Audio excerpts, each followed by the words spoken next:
2 3 start come on light weight हां easy.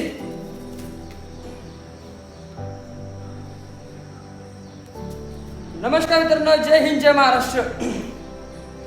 हे जे व्यक्ती बघताय तुम्ही यांचं नाव आहे अशोक जटेकर. यांना मी मामा मानतो आणि यांनी लहानपणापासून मला बघितलंय जपलंय. पण यांच्या आयुष्यात अशी अडचण आली आहे. त्यांची बॉडी बघू शकता तुम्ही. त्यांच्या दोन्ही हाताचे ऑपरेशन झाले इथले नाही का हे मसलचे. त्यानंतर कानाचं ऑपरेशन झालं आहे. परत त्यांना अजून कितीतरी एक त्रास पण आहे महत्त्वाचा की तो सगळ्यांनाच होतो. पण जेव्हापासून त्यांना कळायला लागलंय की फिजिकली माणूस कसा असला पाहिजे तेव्हापासून ते माझ्यासोबत वर्कआउटला येत आहे. तर तुम्ही एवढं चांगले असून सुद्धा तुम्ही येत नाही आहे वर्कआउट करायला, तर तुम्ही काय करताय आयुष्यात? कमीत कमी अर्धा तास तरी वेळ द्या. खूप आहे, रोजचे अर्धा तास द्या. तुमची बॉडी अशी फिट राहील, फाईन राहील. Health is wealth. मी एवढंच बोलू शकतो. That is your life, your choice.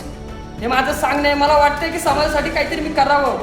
त्याच्यासाठी मी तुम्हाला मार्गदर्शन करतो, बाकी काहीच नाही. Enjoy this life, life is enjoy, health is wealth.